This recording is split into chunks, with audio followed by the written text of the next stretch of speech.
Tout le monde cuisine des chips de pommes de terre après avoir vu cette idée géniale. Je mets 300 g de chips de pommes de terre dans une casserole avec de l'eau bouillante et je mélange bien. J'ajoute une pincée de sel, une pincée de poivre noir, une cuillère de paprika, une demi-cuillère de poivre de Calabre, une cuillère d'ail en poudre, une cuillère d'oignon en poudre et je mélange très bien. À ce stade, on peut tout égoutter avec une passoire. Et avant que j'oublie, dis-moi de quelle ville tu nous regardes pour que je t'envoie une accolade spéciale. L'accolade d'aujourd'hui va pour Élise Martin de Lyon. Je suis ravi que tu apprécies nos recettes.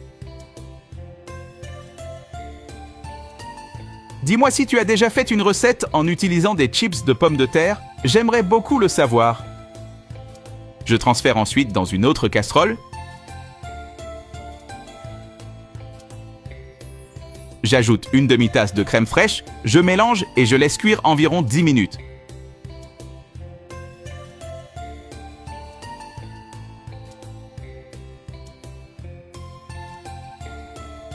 Pendant ce temps, j'assaisonne un steak de bœuf avec une pincée de sel, une pincée de poivre noir,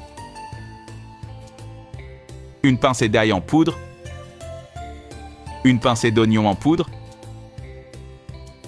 une pincée de chimichurri et je frotte bien.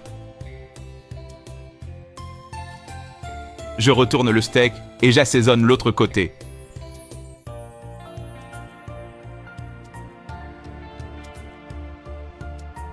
Fais cette recette chez toi et reviens me dire ce que tu en penses. Je suis sûr que toute ta famille va l'adorer.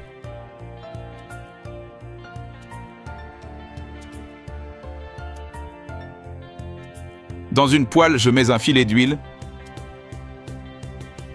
Puis je fais dorer la viande des deux côtés.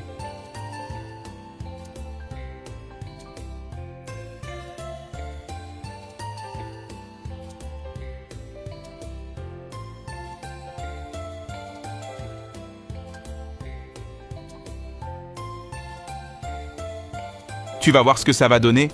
C'est l'une des meilleures recettes que j'ai jamais faites. Tu vas être surpris.